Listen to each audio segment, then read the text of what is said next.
সর্বপ্রথম আমার ফ্যামিলির মতো, আমার পরিবারের মতো হতে হবে।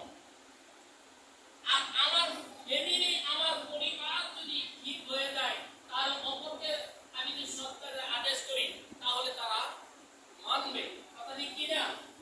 এইভাবে পর্যায়ক্রমে উপর দিকে যত যাব, আমার সমাজ এবং বাহির যত উপর দিকে রাষ্ট্র পর্যন্ত যাব, আমার কি করতে হবে?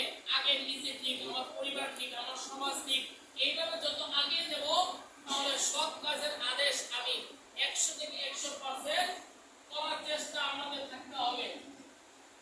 দ্বিতীয় কথা, সৎ কাজের আদেশ বুঝতে পারলাম, আগে নিজে ঠিক করতে হবে, এরপর ওই অনুযায়ী আমল করে অপর কি দিতে হবে? দাওয়াত দিতে হবে। তৃতীয় কথা হলো মন্দ কাজ। উপভোগ এইটাই, নিজে মন্দ কাজ করব না, অপরকে করার সুযোগ দেওয়া যাবে না। এবং এর অনুকূলে হাদিস আছে। আল্লাহ রাসূলুল্লাহ সাল্লাল্লাহু আলাইহি ওয়াসাল্লাম বলেছেন, আল্লাহ রাসূলুল্লাহ সাল্লাল্লাহু আলাইহি ওয়াসাল্লাম, আল্লাহ রাসূলুল্লাহ সাল্লাল্লাহু আলাইহি ওয়াসাল্লাম বলেছেন, মান রাআ মুনকিরান ফালইয়াতাগায়্যারহু বিয়াদিহি। যখন তোমরা কোন অন্যায় কাজ, অপরাধ, অশ্লীলতা দেখো, তখন তোমরা হাত দ্বারা প্রতিহত করো। সেটা হাত দ্বারা প্রতিহত করো। ফালইয়াতাগায়্যারহু, যদি তোমরা না পারো তাহলে তোমরা জবান দ্বারা বলো। আবি লিসানিহি, যে তোমাদের জবান দ্বারা তোমরা প্রতিহত করো, পালন রাখো। ফালইয়াতাগায়্যারহু, যদি না পারো ফাবি কলবিহি, যে তোমার অন্তর দ্বারা পরিকল্পনা গ্রহণ করো। অন্তর দ্বারা ঘৃণিত করলে হবে না, অন্তর দ্বারা কি করতে হবে? আমার পরিকল্পনা করতে হবে। এই তিনটার মধ্যে আমার সর্বোচ্চ যেটা, এটার মধ্যে যে আছে, তার সর্বোচ্চ ইমানের স্থান। কথা ঠিক কিনা?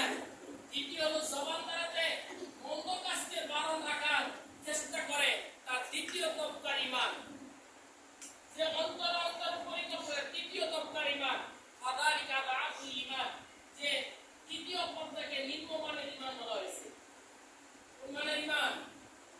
নিম্নমানের ইমান, হাদিসে ভাষায়। তাহলে এই আয়াতের উপরে আমরা যা পাইলাম, সৎ কাজের আদেশ, অসৎ কাজের নিষেধ, এটা আমাদের, আমার না, আপনার না, সকলের, আমাদের সকলের। আমাদের এই আয়াত এরকম না যে যারা আমরা জানছি বা শুনছি এদের আলেমদের এই কথাই শোনাইতে হবে, এটা না।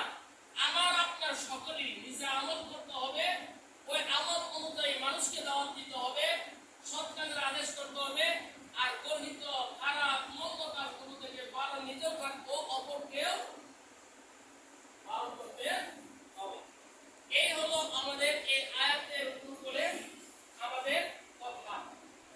তাহলে আমাদের মাঝে বর্তমান দেখা যায় আমরা নিজেরা কেন আমরা ঠিক হইতে পারতেছি না, এর পিছনে কিছু কারণ আছে। আমাদের যদি একটু আগের দিকে তাকাই, বেশি না, আমাদের ছোটবেলায় আমরা অনেক সময় আমাদের এলাকাগুলো সকালবেলায় বাড়িতে কোরআন শরীফ তেলাওয়াত হতো। কি হতো বলেন? কোরআন তেলাওয়াত হতো। মা বোনেরা কি করতেন? কোরআন তেলাওয়াত করতেন, বাড়িতে বাড়িতে কোরআন তেলাওয়াত করতেন সকালবেলা। কিন্তু এখন দেখা যায় আর সকালবেলা কোরআন তেলাওয়াত নাই। আমাদের সন্তানগুলো কোরআন তেলাওয়াতের একটা ব্যবস্থা ছিল, যাতে কোরআন পড়ে দ্বীনি শিক্ষা অর্জন করে, এই একটা চিন্তা ধারণা আমাদের মধ্যে ছিল।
দেখবেন বিভিন্ন এলাকায় বিভিন্ন জায়গায়